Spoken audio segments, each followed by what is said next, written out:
नमस्कार, तपाईहरुलाई स्वागत छ नेपाल अनलाइन स्कुलको युट्युब च्यानलमा। र आज हामी खरदार सुब्बा तथा अधिकृतको हुने लागि लोकसेवामा यो विज्ञान तथा प्रविधितर्फ वैज्ञानिकहरूको बारेमा धेरै कुराहरू सोधेको हामीले पाएका छौं।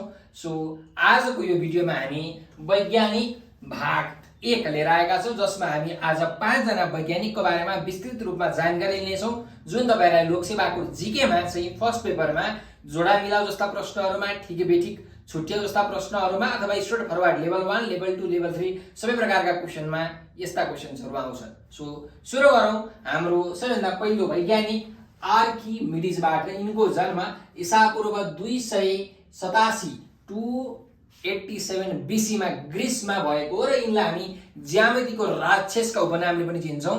खासमा यिनका गुरु थिए युक्लिड, जसलाई हामी फादर अफ ज्योमेट्री भनेर पनि भन्ने गर्छौं। त्यस्तै यिनीहरुलाई आर्किमिडिजलाई हामी फादर अफ एक्सपेरिमेन्टल साइन्स अर्थात प्रयोग विज्ञानका पिता भनेर पनि भन्छौं। र यिनको एउटा फेमस डायलग छ, give me a place to stand on and I can move the world. हो, यो भनाइ कसले भनेका हुन् भन्दा आर्किमिडिजले भनेका हुन्। र यही बेला उनले उत्तोलकको सिद्धान्त प्रिन्सिपल अफ लिभर पनि प्रतिपादन गरेका छन्। त्यस्तै गरिकन सूर्यको प्रकाशलाई रिफ्र्याक्सन गरेर परावर्तन गराएर हवाई जहाजमा आगो लगाइदिने वैज्ञानिक पनि हाम्रो आर्किमिडिज नै रहेका छन्। त्यसकारणले ऐनाको आविष्कार गर्ने, वाटर स्क्रूको आविष्कारकका रूपमा हामीले आर्किमिडिजलाई चिन्छौं।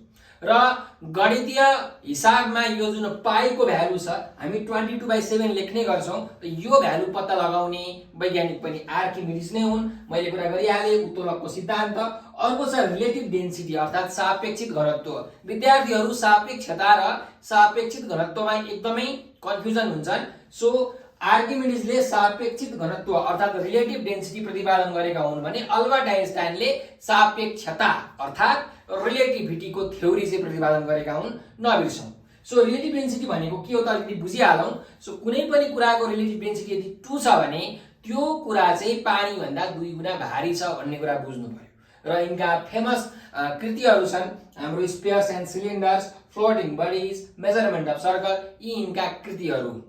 त्यसै गरिकन अब हामी आउँ अर्को वैज्ञानिक ग्यालिलियो ग्यालिली, जसको जन्म इटालीमा सन् 1564 मा भएको थियो र सन् 1609 मा यिनले टेलिस्कोपको आविष्कार गरेका थिए र टेलिस्कोपको माध्यमबाट अन्तरिक्षमा पहिलोचोटि हेर्ने वैज्ञानिक पनि यिनै हुन्। र शनि ग्रह पत्ता लगाउने, शनि ग्रहको चाहिँ वरिपरि 7 वटा रिङहरू हुन्छ भनेर पत्ता लगाउने वैज्ञानिक पनि ग्यालिलियो ग्यालिली नै हुन्। र सूर्य चाहिँ यो पृथ्वी ग्रह उपग्रहहरूले सूर्यको वरिपरि घुम्छन्, सूर्यको परिक्रमा गर्छन् भनेर घोषणा गर्ने व्यक्ति, पत्ता लगाउने हैन, पत्ता लगाउने निकोलस कोपरनिकस हुन्।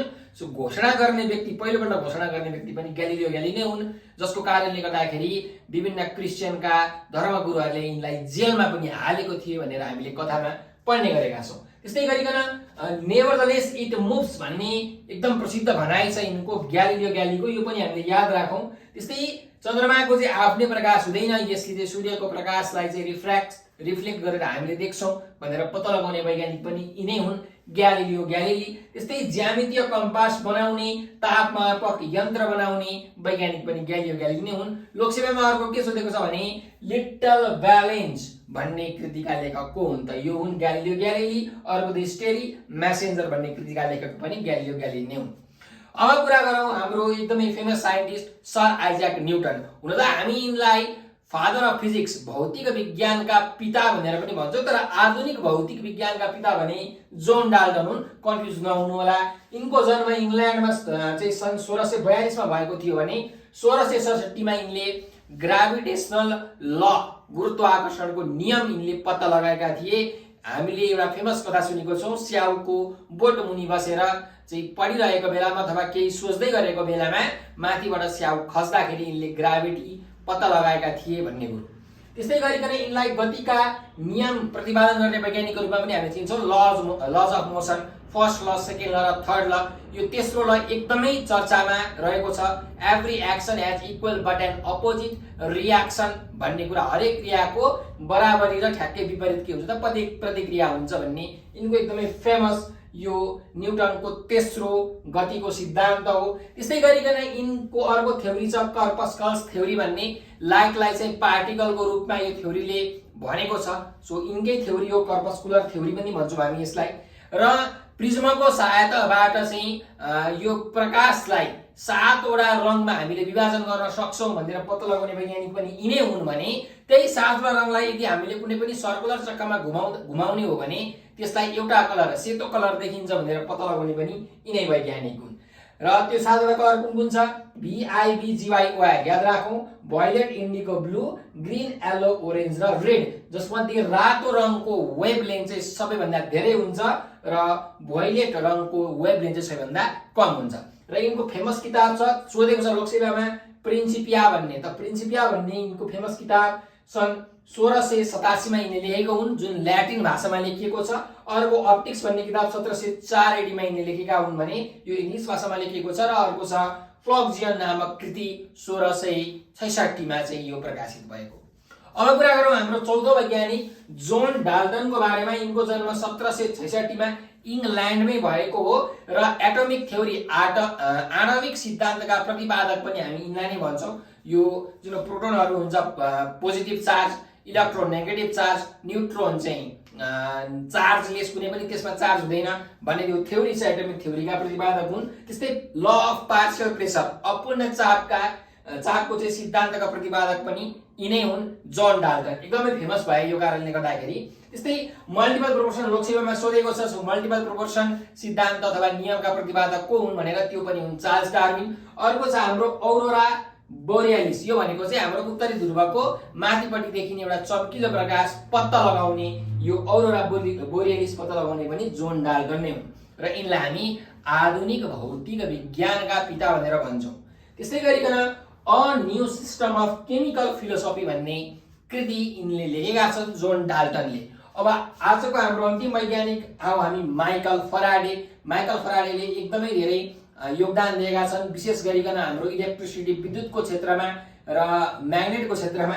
सो हेरौं, यिनको जन्म 1791 मा युके को लन्डनमा भएको हो र यिनलाई हामी प्रिन्स अफ एक्सपेरिमेन्ट पनि भन्छौं, प्रयोगका राजकुमार अर्थात् युवराज भनेर पनि यिनलाई भनिन्छ।